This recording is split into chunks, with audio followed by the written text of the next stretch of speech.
From the Weather NorCal Command Center, this is your morning update.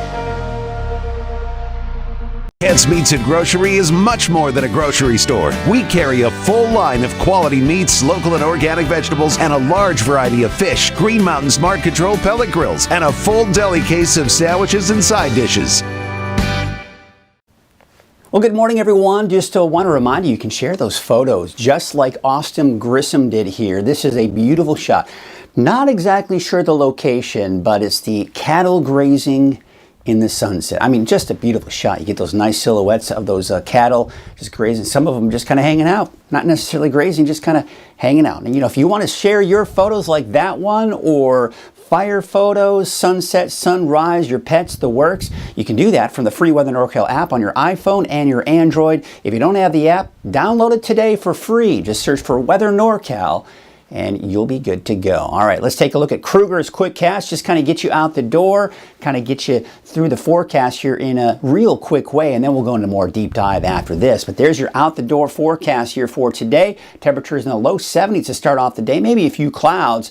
Otherwise, mainly clear skies. Some fog to start off on the coast, but that should burn off in some areas here through the afternoon, with temperatures mainly in the higher elevations in the mid-60s here to start off the day as you're heading out the door, maybe to work or wherever it is you're going this morning. But there you can see by the noon hour, we're still seeing most of that smoke to the north and east, kind of pushing to the north and east of the fire. Kind of the same story the last few days. It pushes a little bit more to the east, a little bit more dense by the afternoon as we start to see more activity by the second half of the day today. And then by 10 o'clock tonight, most of that smoke still over the Chester and Susanville areas at this point. All right, let's take a look at our forecast for today. Temperatures are going to be, they're going to be slightly cooler. Temperatures are, believe it or not, on the downward trend. So looks like we're going to be mainly just over 100 degrees in most cases for the valley, but some delta breeze influenced areas could see those slightly cooler temperatures as a result. Still hazy, smoky. Most of this smoke will be kind of in this area here, mainly haze as you head off towards places like Modoc County. Otherwise, for the coast, your temperatures today should be in, once again, in the low to mid-60s. No big surprises there.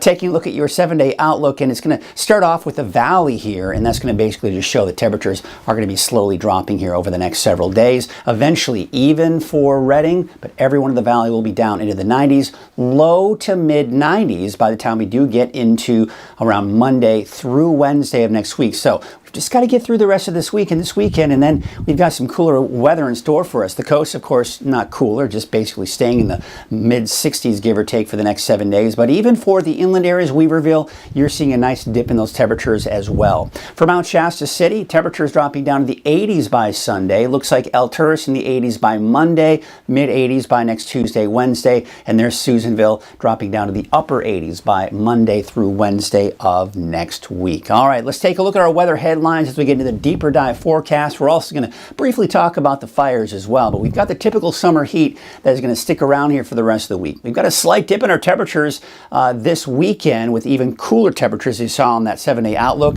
coming in next week, but no significant rain or no thunderstorms here in the long range. Taking a look at the satellite image here, this is the heat signature coming in from the park fire yesterday afternoon, and there you can still see it is burning very actively. And overnight, we're still seeing some fairly poor relative humidity recovery, so as a result, it's been kind of burning overnight. So early this morning, you see, it looks like it has relaxed a little bit. So we are seeing some relief, but you still see a bit of that heat signature, meaning that it's still burning fairly hot at this point. All right, let's take a look at the NorCal fire perimeter. And I want to remind you that the fire perimeter that we're looking at here is as of 6 p.m. yesterday evening. All right, so most likely the fire perimeter will have changed when a lot of you might even be watching this. It's typically around 6:30 in the morning that we see a change in that fire perimeter. The latest one usually comes down. So keep that in mind when we're looking at this. But you can see most of that containment is on the west and south side of the fire.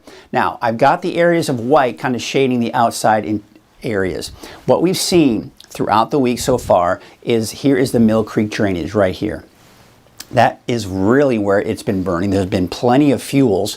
And of course, with the clear skies, the hot conditions and very dry conditions, it's just been allowed to burn very rapidly to the north and to the east.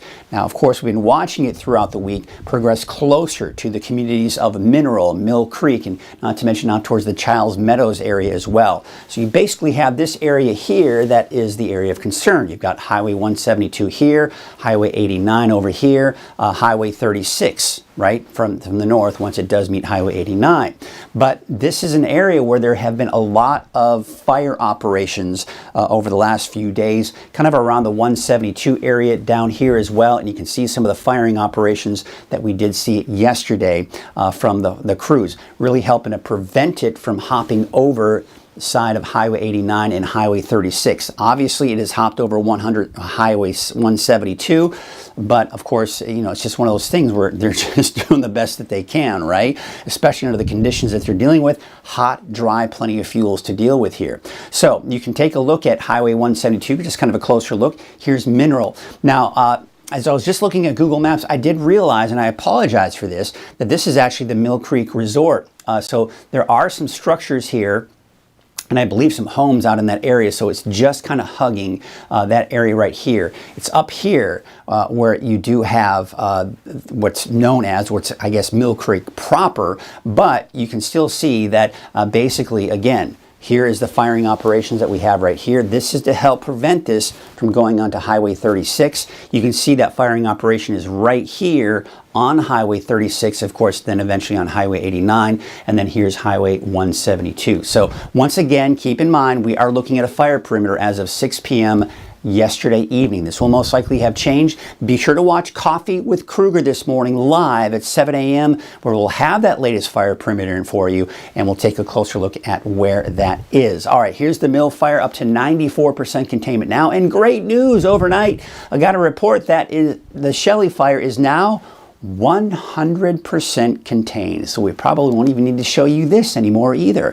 Let's take a look at the purple air quality here. And there you can see once again where we're seeing most of the smoke, of course, over the Chester area, even some of that haze making its way off into the Alturas area as well, but not as bad for the valley. And of course, we've got some smoke making its way down to the southeast of us as well. Okay, let's take a look at the smoke forecast.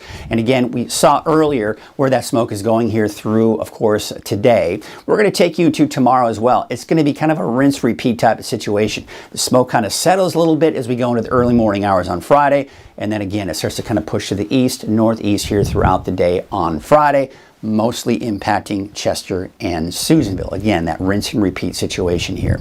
The winds, they're not changing. We're not seeing any major wind events occurring anytime soon. It's going to be the same pattern where we see the winds calm down overnight and then they pick back up again in the afternoon, but nothing alarming at this point. We take a look at the forecast relative humidity. Now, they've been very dry and it will continue to be very dry. However, humidity levels are going up just a tad. And the reason for that is because over the next few days, temperatures will start to drop, and as a result, we see our humidity levels begin to tick upward a little bit here, but still very dry, down to about 10% in Chico, and maybe even a little bit drier actually in the vicinity of where the fire is. Now, the fire weather risk, again, this is mainly just taking into account temperature, wind, and humidity. And again, the typical spots that we're seeing, the yellows and oranges, which is if a fire should start, they would spread very rapidly in those areas. And that's going to be the case here going into Friday. But you'll notice in these higher elevations, we're kind of steering away from a lot of those orange colors. That, of course, is just an indication that we're seeing that fire danger dropping just a little bit. Again, that's because the humidity levels are just kind of inching their way upwards here over the next few days. Now, it's not necessarily because we have any monsoon moisture moving in, but again, it's that temperature dropping a little bit, but also you see a bit of a disturbance kind of pushing on through, giving us some cloud cover, especially to the south this morning.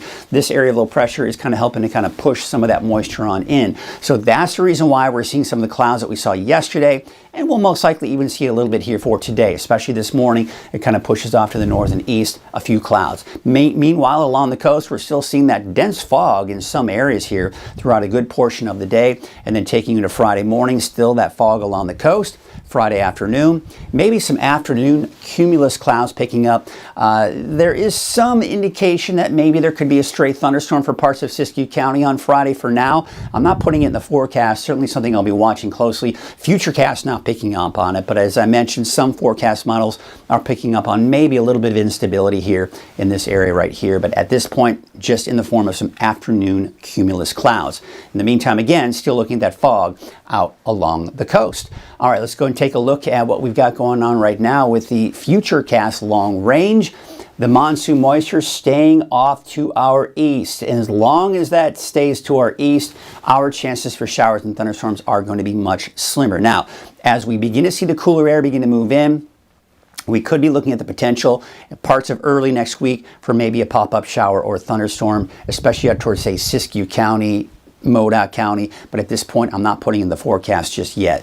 This heat, this bubble of area of high pressure and heat is pushing down to the south and east. Now, we're beginning to see the beginning phases of that, and the reason why, you see this is what we call a trough of low pressure. As that kind of scoots down to the south, it pushes that heat down to the south and east, and as a result, our temperatures start to drop. Now, we're going to get a reinforcing push of cold air coming in, and that'll be coming down as we go into your Friday of next week.